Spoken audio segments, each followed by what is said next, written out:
Hi everyone, I'm coming to you today from the third floor restroom. I brought our confirmation class in here during our lesson on Jesus. We had been imagining our life as a big house with a lot of different rooms, and each room represented a different part of our life. For example, the living room represented our choice of friends and how we spend our time. The rec room represented our leisure time and the choices that we make in music and TV and social media. And the point was that Jesus wants to be a part of every part of our life. Jesus wants to come into every room of our life.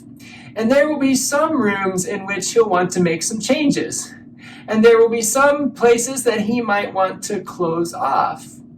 But there's no place that he doesn't want to be, no part of our life over which he doesn't want to have influence.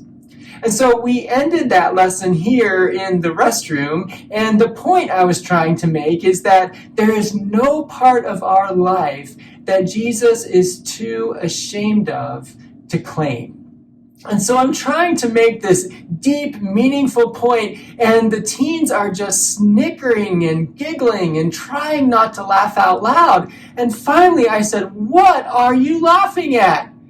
And they said, "It looks like you have fingers coming out of your ears." So I gave up on that lesson and I turned to this painting to talk about it a little bit. This is a close-up of Michelangelo's The Creation of Adam, which is on the ceiling of the Sistine Chapel.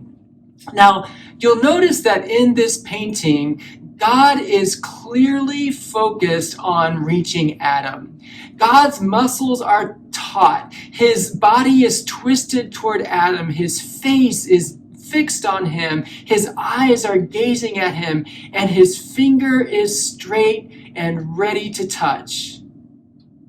But then you have Adam on the other side, who is kind of sitting back in a relaxed, limp, lazy kind of pose. His arm is stretched out a little bit, but only halfway.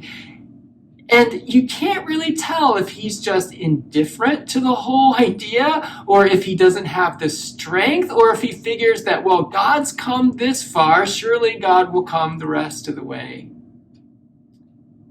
But all he has to do to connect with his Creator is lift a finger. God's great desire is to be in relationship with you, his creation. God is determined to reach out to you, his beloved.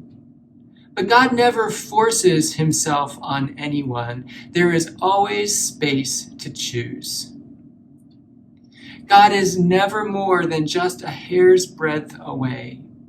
And all we need to do to close that tiny gap is to lift a finger, to awaken our awareness of God's outstretched hand in every moment, and to recognize that God is present everywhere. God is with you. God loves you. Don't forget it. I'll see you again tomorrow.